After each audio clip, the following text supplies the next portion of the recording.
Ciao e bentornati o benvenuti nella nostra stanza degli orologi per una nuova puntata domenicale di Beato tra gli orologi. Sigla.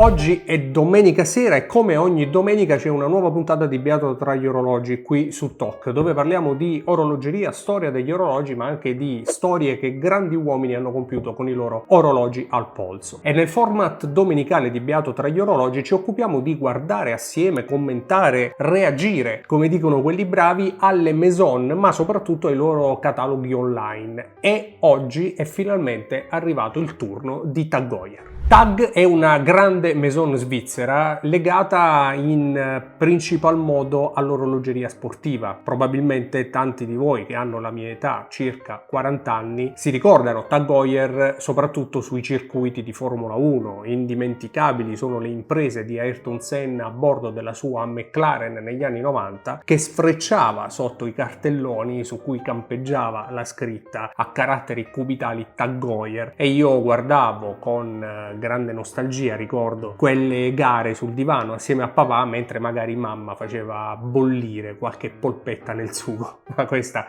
è tutta un'altra storia. Ad ogni modo, che sia un ricordo legato all'infanzia o che comunque sia un ricordo legato alla buona orologeria che già mi piaceva a quell'epoca, TAG Heuer è uno dei marchi a cui sono più legato per la qualità, per ciò che evoca, per le corse. TAG Heuer è presente sui circuiti dagli anni 60 già ed è un grande marchio di orologeria sportiva. Certo, il nome di TAG Heuer non è sempre stato ai vertici dell'orologeria svizzera. Negli anni 90 si perse un po' dietro anche a quella che fu la famosa crisi del quarzo, tentò di recuperare terreno su Swatch, soprattutto con i suoi Formula 1 in plastica, orologi che venivano dati ai meccanici McLaren e ai piloti McLaren, tra cui anche Ayrton Senna, veniva dato invece il Formula 1 cronometro, un orologio che ho già recensito qui sul canale, praticamente uno dei primi video ormai 3 anni fa, che ho in collezione e che appunto evoca quei momenti che ricordo con grande nostalgia. Da ultimo TAG Heuer si è fatta rispettare, continua a produrre ottimi orologi, famosissimo e iconico il suo Monaco, che ho anche avuto in collezione, che è un po' particolare però indubbiamente trovo molto bello, ed è anche uno dei protagonisti della famosa serie televisiva Breaking Bad, quando Eisenhower, il mitico Walter White, riceve il regalo dal suo scagnozzo proprio un TAG Heuer Monaco con cui andrà a cronometrare una particolare circostanza di Breaking Bad. Insomma, se non l'avete visto non perdetevelo, non vi svelo nulla. Se l'avete visto sicuramente sapete di cosa sto parlando. E comunque, bando alle ciance, è il momento di andare sul sito di TAG Heuer e vedere oggi, a settembre 2023, che cosa ci propongono. Andiamo. Vediamo un po'. TAG comincia proprio con il Monaco, calibro di manifattura con fondello a vista, come avete potuto vedere. C'è una cosa che mi piace poco dei nuovi Monaco, non soltanto questa particolare versione scheletrata, ma anche delle ultime edizioni, ovvero proprio il calibro di manifattura, che purtroppo aggiunge la secondina ad ore 6, i secondi continui, che prima invece non c'era sul Monaco, perché il Monaco è famoso per i suoi due contatori, per essere bicompax ad ore 3 e ad ore 9. Purtroppo sinceramente, almeno da amante del marchio e da amante del Monaco, mi sarebbe piaciuto più non avere la secondina e quindi che il Monaco rimanesse con i suoi famosi due contatori. Comunque, abbiamo già detto troppo, vediamo un po' che cosa ci propone, vediamo anche se ci sono i prezzi. Questo è fantastico. Andiamo subito, edizione limitata, TAG Heuer Monaco Racing Blue 39 mm, titanio, 9.300 euro. Io ricordo che 2-3 anni fa, forse 4 anni fa, il Monaco edizione Steam e Queen, quindi quello con la corona ore 9 come questo qui, si comprava nuovo in concessionario a circa 4.000 euro. Ora questa è un'edizione limitata, però ecco, sono curioso, e adesso lo andiamo a vedere, di capire quant'è il listino oggi del classico Monaco. Questo indubbiamente è molto particolare, molto carino, corona a ore 9 e tasti invece a ore 2 e a ore 4, come appunto il Monaco con corona a ore 9. Questo è il calibro 11, quindi questo qui è il calibro, non è il calibro di manifattura, questo è su base sellita. Nonostante questo costa 9.300 euro, sono tanti, e ci accorgiamo anche del fatto che sia su base sellita. Come potete vedere qui a ore 6, dove c'è la data, non c'è la terza lancetta dei secondi continui, cosa che invece troviamo appunto con il calibro di manifattura. Quindi questa è la configurazione che piace a me. Certo che calibro sellita e 9.300 euro sono davvero tanti. Questo è un sellita con modulo cronografico de Bois de Prat, come proprio il primo Tag Heuer Monaco del 1969, il primo cronografo automatico della casa, che poi nasce tutta la diatriba su chi sia stato tra il Monaco, l'El Primero di Zenith, eccetera eccetera. Comunque questo è il sellita 9.300 euro. Questo, eccolo qua, questo qui invece è quello che ho comprato io, di cui vi stavo parlando, che pagai 4.000 euro alcuni anni fa. Oggi di listino costa 8.000 euro, il doppio, e credo che portarlo a casa significhi dover sborsare credo almeno 6.500 euro, se non di più, parlando di sconti naturalmente in concessionario. Come potete vedere a ore 6 c'è la data, ma non c'è per fortuna la terza lancetta. Movimento sellita su modulo de Bois de Prat, 100 metri, e a me questo piace tanto. Questa qui è la riedizione di quello che fu il primo vero Monaco della storia. Se non ricordo male, referenza 1133B per il quadrante blu, oppure 1133G, cioè grey, per il quadrante grigio con contatori neri, un Panda stratosferico. Era un po' diverso, non era quadrato ma era un po' più allungato, quindi era un po' più rettangolare. I tasti cronografici erano tondi, però ecco, questo lo richiama davvero tanto, con i particolari rossi, con gli indici orizzontali, con questo quadrante blu pastello, blu opaco, davvero molto particolare. Però 7.900 euro sono davvero tanti. Certo, con i listini che continuano ad aumentare, da ultimo avrete visto anche Longines, Tudor e qualcun altro un paio di giorni fa, insomma inizia a diventare costoso. Questo qui, come dicevamo, è l'edizione Steam Queen denominata calibro 11, quindi con corona a ore 9, 7.900 euro, mentre il classico Monaco, quindi diciamo il Monaco moderno, quello che sostituì all'epoca, ricordo, mi pare inizi anni 2000, poi la storia del Monaco in realtà tra edizioni e riedizioni è abbastanza complicata, però questo qui è il Monaco moderno, cioè è in pratica la reinterpretazione del Monaco vintage di Tag Heuer. Solo successivamente arriverà quello che abbiamo visto, ovvero questo qui, il Monaco di Steam Queen. Però il primo Monaco, quando Tag Heuer disse rifacciamo il Monaco, fu questo qui. Come potete vedere, corona a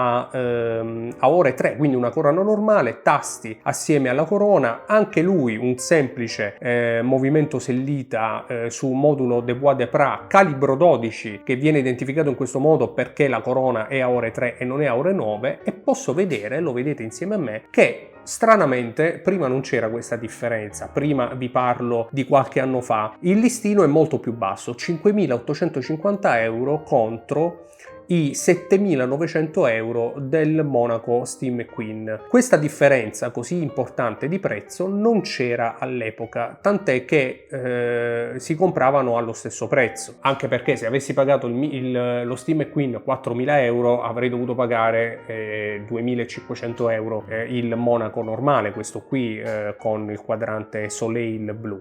Quindi ecco, una cosa che non mi aspettavo, che onestamente non capisco, se non semplice posizionamento, perché chi vuole lo Steam Queen dovrà pagare di più. Non condivido tanto la scelta, devo dire, soprattutto non una differenza di prezzo di più di 2.000 euro, però insomma questo è quello che ha scelto di fare Tag Heuer, e qui stiamo parlando ancora dei calibri sellita per l'appunto, quindi non i calibri di manifattura Tag Heuer, che invece, come ho già detto, hanno la secondina appunto a ore 6. Tag Heuer è anche famosa per gli smartwatch, che adesso vediamo velocemente, però prima ancora vediamo un po' che cosa ci propone Tag Heuer. Innanzitutto le collezione Tag Heuer Carrera, che è sia solo tempo che anche cronografo, poi l'Aqua Racer, il Diver di Tag Heuer, il Formula 1 che normalmente sono i quarzi, non so se hanno fatto anche degli automatici dei Formula 1, però di sicuro ci sono i quarzi, Tag Heuer Monaco che abbiamo appena visto, l'Autavia anche in questo caso solo tempo e cronografo, e poi il Link che normalmente è più femminile, esistono anche delle versioni però maschili, o almeno da quello che ricordo, però ecco, il Link normalmente è più femminile, anche se questo particolare bracciale che potete vedere in realtà è molto famoso perché negli anni 90 Tag Heuer anche sugli orologi con cinturino in pelle, tra cui alcuni al polso di Ayrton Senna, aveva questa particolare conformazione soprattutto delle anse su cui poi si andava a collegare il cinturino in pelle. Comunque vediamo un po'. Allora, Tag Heuer Carrera, ce ne sono molti belli, c'è da dire che Tag Heuer offre un catalogo secondo me bellissimo, almeno al 90% è tutta roba che vorrei avere, che mi piacerebbe comprare. Gli ultimi Carrera, questo per esempio il Porsche Special Edition con questo particolare quadrante asfalto molto particolare, i prezzi vedo comunque che sono belli importanti, 6.950 euro con il bracciale in acciaio, 6.750 euro con il cinturino in pelle. Insomma, questi sono dei Carrera un po' particolari. Tra l'altro c'è da dire che proprio sui Carrera secondo me Tag Heuer ha sempre esagerato un po' con le linee un po' troppo moderne, troppo spigolose, anche orologi un po' troppo grandi in realtà negli ultimi anni. Pian piano, come tante altre maison, si sta riavvicinando però all'heritage, al vintage, tant'è che come potete vedere hanno richiamato in gran parte con le ultime edizioni da 39 e anche con i 42 mm questi Carrera che si rifanno naturalmente a delle edizioni più vintage. Vediamo allora un classico reverse Panda da 39 mm, 6.500 euro. In questo caso abbiamo il calibro di manifattura Tag Heuer, anche lui 100 metri di impermeabilità, tasti a pompa, un bellissimo orologio 39 mm, secondo me diametro perfetto per un cronografo, scala tachymetrica interna, data come potete vedere a ore 12. Qualcuno ha storto il naso, a me devo dire che non mi dispiace affatto, la data ore 12 la trovo abbastanza originale, abbastanza particolare. Certo, è un elemento in più che tanti avrebbero preferito non avere, se non ci fosse stato affatto non dubito che mi sarebbe piaciuto altrettanto, magari anche di più, però ecco, se proprio ci deve essere, piuttosto che andare a infilarsi nel contatore a ore 6 andandolo poi anche ad interrompere, a ore 12 può essere un'idea abbastanza carina. Certo che 6.500 euro cinturino in pelle sono un bel po'. Vetro zaffiro scenografico, va bene, scenografico è un vetro zaffiro bombato, va bene. Design unico, calibro TH2000, fondello a vite, un bel orologio. Tipicamente Heuer con le sue anse, una mezza elica tipica Heuer, molto bello. Vediamo un po' se ci dice lo spessore, ce lo dice, non ce lo dice. Cinturino pelle, va bene, quadrante, il movimento abbiamo già detto, il TH2000, va bene, comunque molto bello. Probabilmente quello che oggi mi piacerebbe di più acquistare in casa Heuer, secondo me di grandissima sostanza. Ce ne sono tanti altri, ci sono i 42 mm che potete vedere hanno la data invece proprio all'interno del subcontatore a ore 6.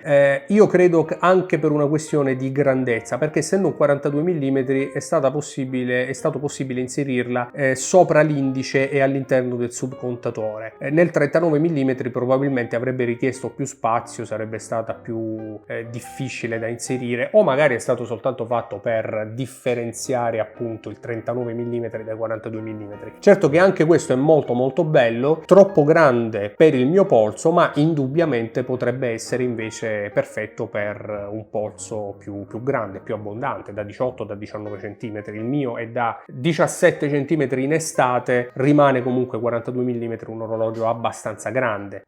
Anche lo Speedmaster è 42 mm, però ha un lag to lag più stretto, ha delle anse più corte e questo naturalmente lo rende più indossabile.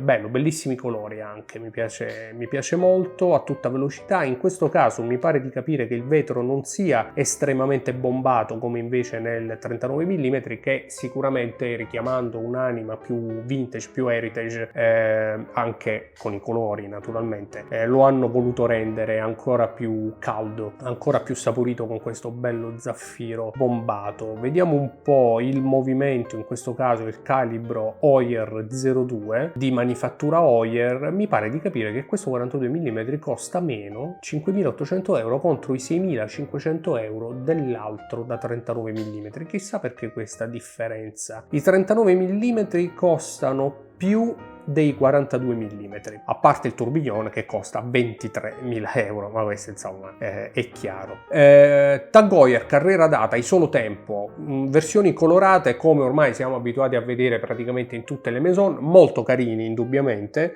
Alcuni strizzano l'occhio a Rolex, in particolare TAG Heuer carrera data con gli indici in oro su un quadrante rhodium come l'Oyster Perpetual, gli altri invece semplicemente strizzano gli occhi ai colori dal carrera data Barbie, e sappiamo perché, abbiamo già visto il video degli orologi al polso di Ryan Gosling nel film Barbie e guarda caso sono TAG Heuer, così come blu, così come anche il verde menta, forse molto carino, 36 mm, misura assolutamente giusta. E poi appunto arriviamo ai carrera un po' più particolari, quelli più spigolosi, più cattivi. Ritorniamo poi al 160° anniversario da 39 mm, lo ha un amico nella nostra chat, molto bello, soprattutto perché, come dicevamo prima, questa è la versione senza data, non ce l'avete a ore 12 e non è neanche a ore 6. Bellissimo, 39 mm, calibro di manifattura, in questo caso questo è il TH o lo 02, non me lo ricordo, lo andiamo a vedere insieme. Questo è il calibro Heuer 02, bellissimo orologio, costa pochino in più rispetto agli altri 39 mm, praticamente 350 euro, ma vi portate a casa un'edizione limitata di 1000 pezzi, giusto? Mi pare di ricordare 1000 pezzi,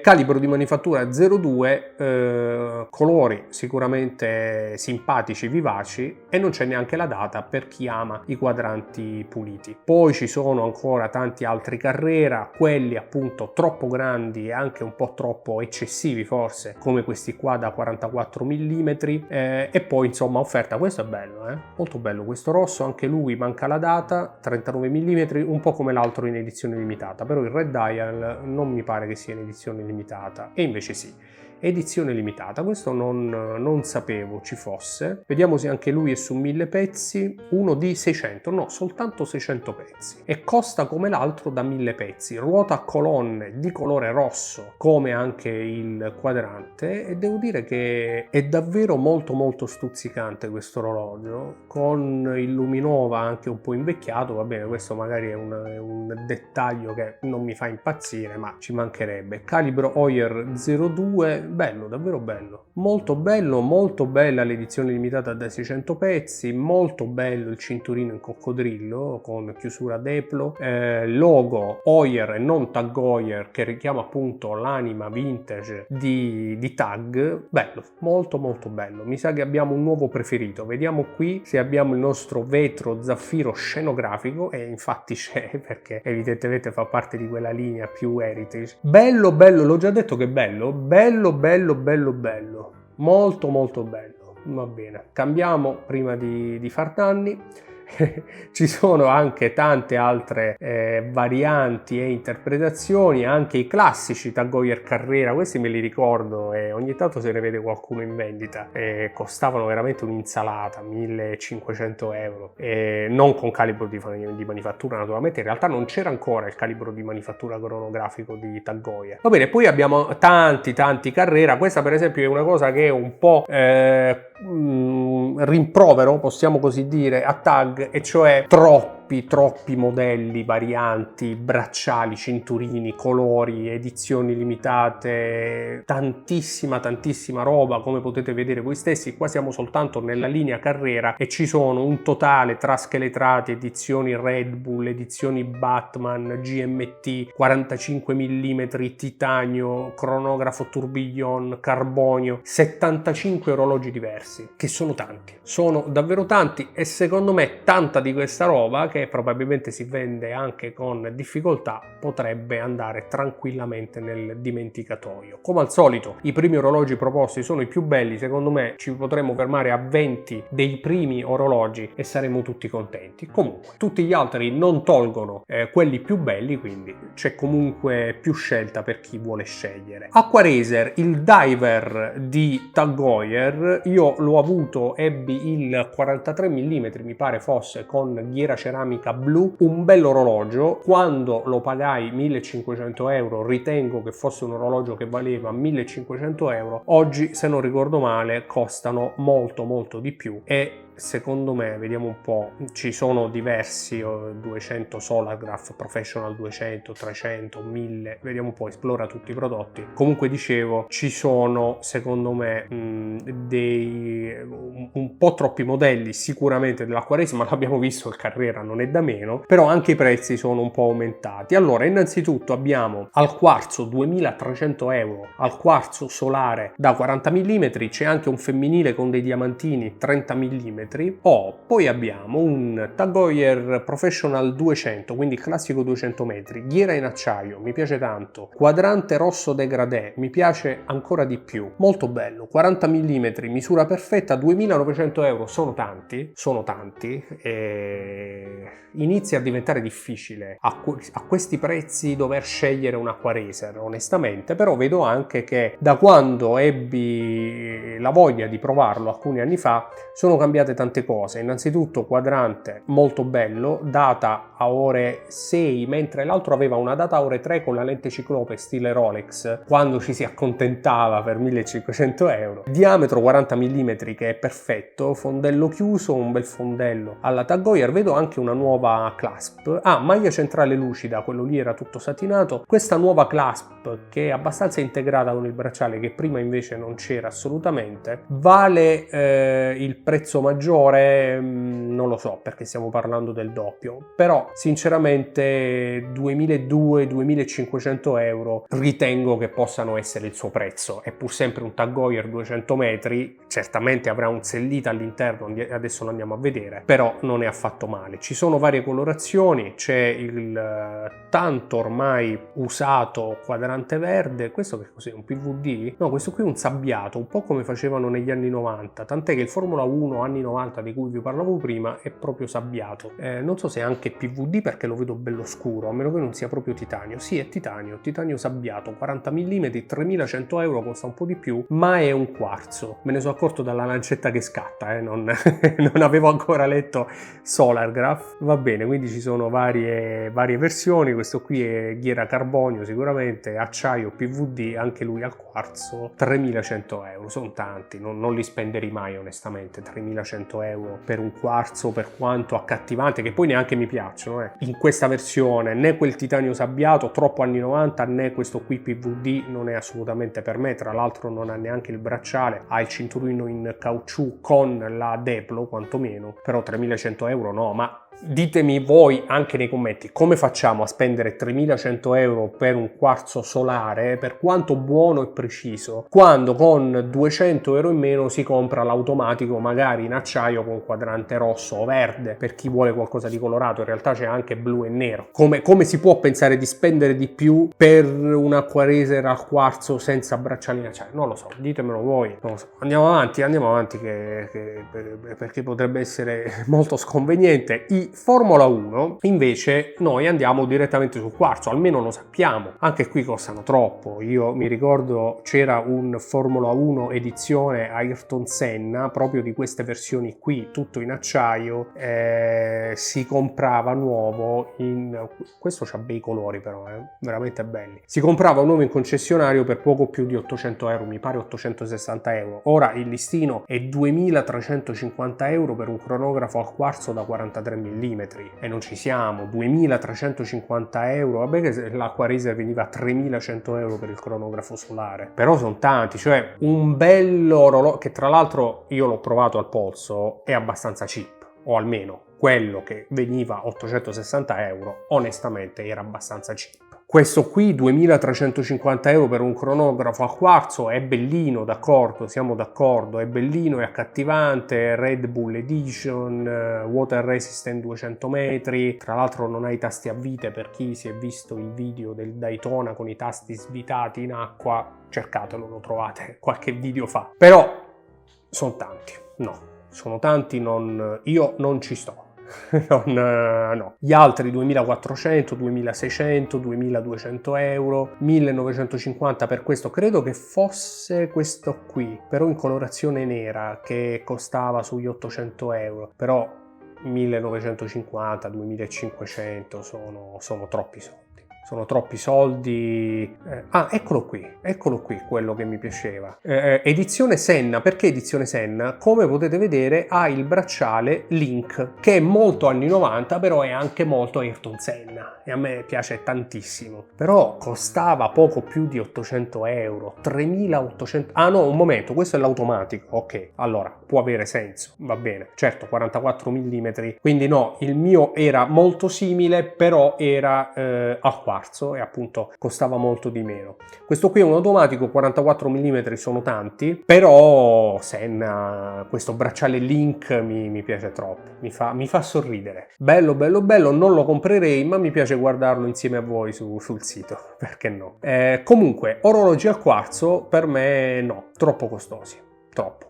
Anche perché la stessa Tag Heuer offre molto altro a prezzi molto più onesti. Questo è il Formula 1 Mario Kart Tourbillon, 25.850 euro, ve lo faccio vedere, però offre tanta altra roba a prezzi più onesti, magari anche automatica. Per chi è fissato con l'automatico ci sta che si scelga, almeno tra noi appassionati, prima un meccanico automatico, ma anche manuale, ma comunque meccanico, piuttosto che un quarzo, per quanto sia ben fatto. Questo qui è il Formula 1 Mario Kart Tourbillon, collaborazione naturalmente con Mario, molto simpatico, 25.850 euro, ritengo che sia un orologio per chi ha un po' di soldi in più da spendere. Il Monaco l'abbiamo visto, l'Autavia, anche lui, vediamo un po' tutti i Tag Heuer Autavia, anche lui molto spesso è un cronografo, esistono anche, come in questo caso, le versioni GMT, ce ne sono solo 3. Ce n'erano molti di più di Autavia, abbiamo visto anche Autavia Panda, Reverse Panda, molto amati dagli appassionati. Ce ne sono solo 3, quindi sono rimasti questi 3 a catalogo, che tra l'altro costano tantissimo, tipo questo GMT 4.550 euro automatico 42 mm,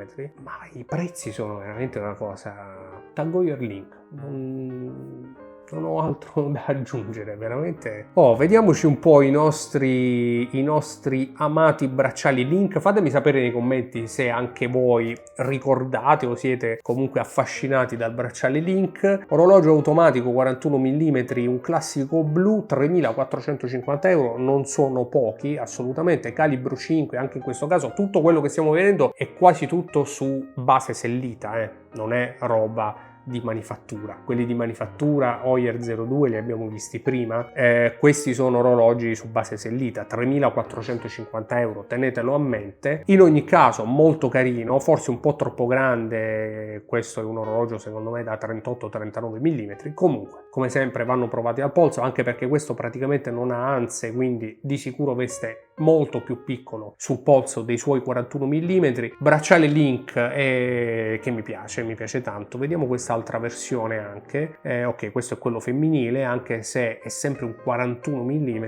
però con lunetta con i diamantini, 7.500 euro, un po' troppo grande per un polso femminile. Comunque Link naturalmente molto meno conosciuti nel mondo Tag Heuer. Devo anche dire che praticamente non ne ho mai visto uno presentato da qualche appassionato sulle varie chat Telegram che frequento, e ne frequento tante, troppe, però ecco, non è sicuramente il Tag Heuer che oggi comprerei, almeno all'interno del suo vasto catalogo. Come abbiamo detto, smartwatch, perché Tag è anche famosa poi per i tanti smartwatch nei quali quali crede e continua a credere, perché nonostante credo non si vendano tanto facilmente, in realtà continua a svilupparli, continua a presentare nuove versioni, come per esempio questo qui edizione Golf. Costicchiano anche, come potete vedere, 2.800-2.600 euro. Sono degli smartwatch di lusso indubbiamente, non li ho mai provati, sarei davvero molto curioso di sapere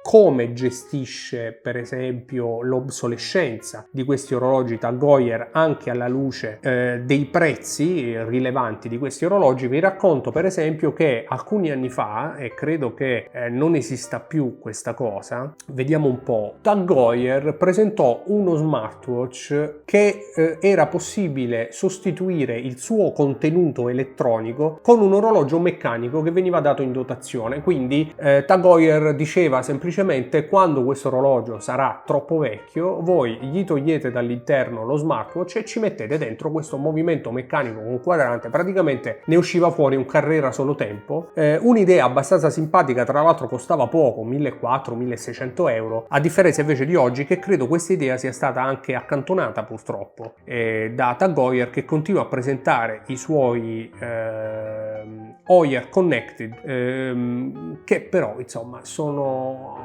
poco noti tra gli appassionati, anche perché credo che in pochi, con gli smartwatch con 1000 nuove funzioni e che oggi si comprano volendo anche per 20 euro sui principali store online, insomma, per quanto appassionati, spendere 2.000-2.500 euro per uno smartwatch che ritengo non aggiunga nulla di sensazionale in più rispetto a uno smartwatch da 30 euro, ma diciamo anche da 200 euro, ma che non sono i 2000 euro di Tag Heuer, sia abbastanza irragionevole. Questo è ciò che penso. Però un plauso a Tag Heuer, che continua a crederci. Chissà che in futuro l'orologeria svizzera di lusso non prosegua su questa strada, magari aggiungendo qualcosa di interessante, come poteva essere l'idea di cambiare lo smartwatch con un movimento meccanico. Però insomma, anche in questo caso è un'offerta in più. L'appassionato fissato con l'orologeria di lusso che volesse un orologio smart può scegliere anche Tag Heuer, che ha le sue tante funzioni, battito cardiaco, eccetera eccetera. Insomma, Tag Heuer, un viaggio abbastanza lungo, abbastanza complicato, alti e bassi, odio, amore. Io naturalmente, come in ogni puntata di Beato tra gli orologi, vi dico, ma sono sicuro che già lo sapete, qual è il Tag Heuer che porterei oggi a casa. Lo avete già capito, lo andiamo a prendere insieme. Di sicuro è il Carrera quadrante rosso 39 mm calibro Heuer 02, e lo trovo veramente ben fatto, un po' particolare con il suo quadrante rosso, ma davvero molto di impatto. Insomma, anche oggi siamo arrivati al termine di questa lunga, interessante, stancante puntata di Beato tra gli orologi, incentrata su Tag Heuer. È stato un viaggio complicato, ci sono molte cose che mi piacciono, molte altre cose che non mi piacciono, tra cui alcuni prezzi davvero ritengo abbastanza ingiustificati, però ce li dobbiamo tenere. Devo però dire che Tag Heuer ancora una volta, grazie anche alla sua grande storia sportiva, si afferma tra gli orologi più belli che ci sono in Svizzera, soprattutto tra gli sportivi. Almeno questa è la mia opinione, e come sempre vorrei sapere la vostra nei commenti. Non prima però di avervi ringraziati per essere stati qui anche in questa puntata, augurarvi una buona domenica sera e darvi appuntamento ad una prossima puntata qui su TOC. Ciao!